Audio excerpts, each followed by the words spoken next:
Hey everyone, it's Christy from Christy's Beautiful Life here for How to Kill a Kit with Style in synchronization with the Secret Not Secret Kit Club Challenge to use this mood board. This was the challenge from the scrap party for February, and I am using my January stash kit that I had left over. It was a kit collection from it's Paper House Production, and it's the I can't remember what it's called now, color wash collection. Now I had 3 layouts that left after January that I wanted to do. I've done one already. I'm doing this one and I'll have one more. And I finally have gotten a chance to create it. So, and the challenge just happened to work perfectly with these colors. So I'm just going to kind of combine everything together.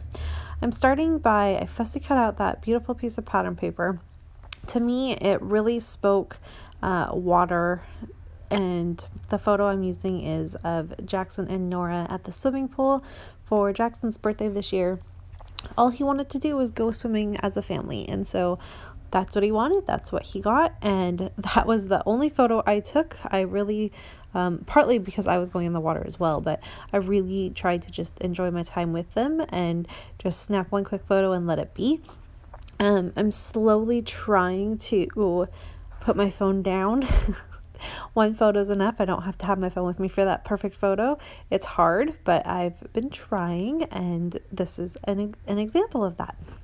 So I've got it kind of figured out. I'm trying to figure out the layout of it. It's going to end up being like you kind of see it, except everything's over and left justified, basically. I also am deciding that because Nora's wearing pink, and the color wash collection, like within this piece of pattern paper, has those pink pieces as well. I went ahead and I cut out just a few and placed them right on top of the green ones. So I kind of took away the green and brought in the pink, because green is, as you all know, I struggle scrapping with green, so the pink was easier, and I like that little pop of color, help kind of bring in Nora, but not too much, because she's not the main point of the story. It's more of Jackson and what he wanted, but he wanted Nora to enjoy it too, so it's all really cute. So I go ahead and do all of that, and I kind of did this in one sitting, and then I walked away for a little bit and came back and created the rest of it.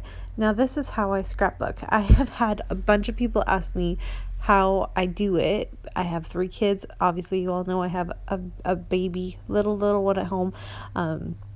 And yet I seem to create a lot of layouts. So my secret is I literally do this in like 5-minute increments of time when I have time throughout my day, throughout my week. I don't normally scrap on the weekends. I'm fairly rarely, except like scrap party weekends, do I scrap during the weekends.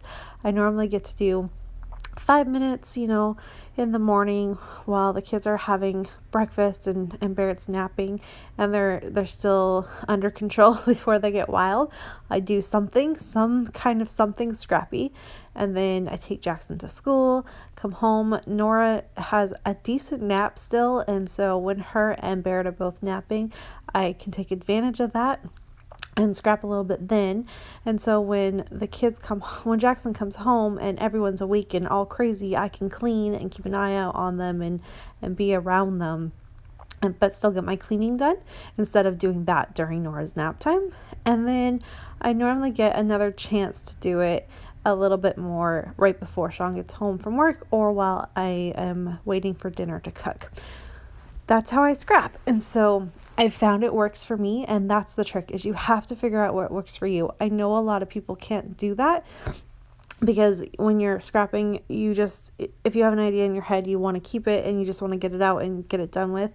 I, however, really like to sit on my layouts and look and see what I can do and where I can move things and what's going to be perfect about them. I enjoy the process so much that it taking me a long time, for me, that's part of the fun. And I enjoy it. So that was a bit of a ramble, but what I'm doing here is trying to figure out what little bits of embellishments I want to add, where my title's going to go. You can see I added that happy birthday. That goes away. I love the idea of saying happy birthday and the fact that it was a swim, but it just was the wrong colors and it wasn't jiving for me.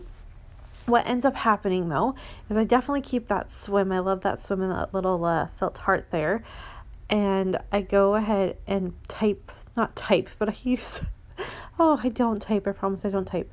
I use little blocked letters that I have in my sticker sheet that's just right off to the right there. And I spell out the word birthday. So it says birthday swim. And that's exactly what this was. And then I'll put my journaling up with the cluster that you'll see in a minute and how I created that. Because once I got this part done, I was stuck on what to do next.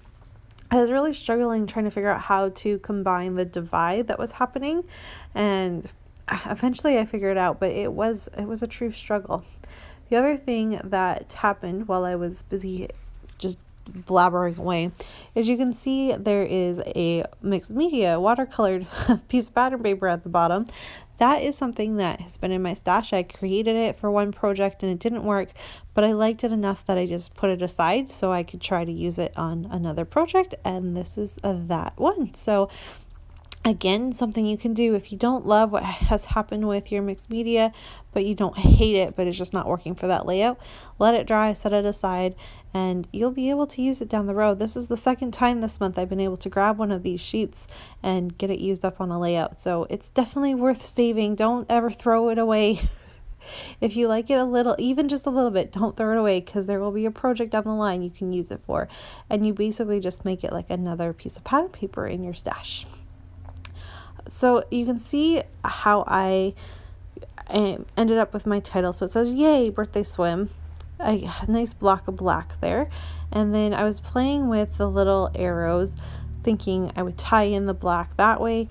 Those arrows move. They do end up reappearing, but they move. And instead I decide to use this little diver, even though it's a chick.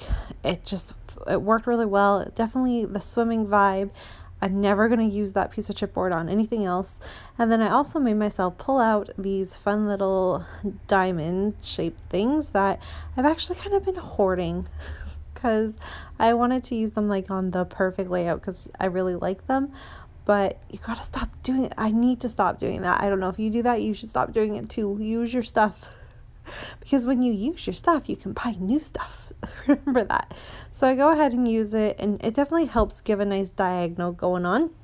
And then to finish it up, I'm just going to add a little folding technique with the yellow pop for what I have going on already. And then I just add some thread, and those black little arrows reappear back down there. And that basically does it for my layout. So thank you everyone for watching.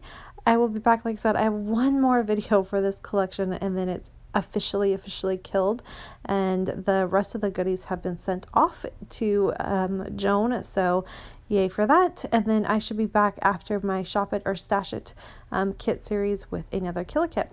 There's a look at my final layout, and I will see everyone really soon. Bye.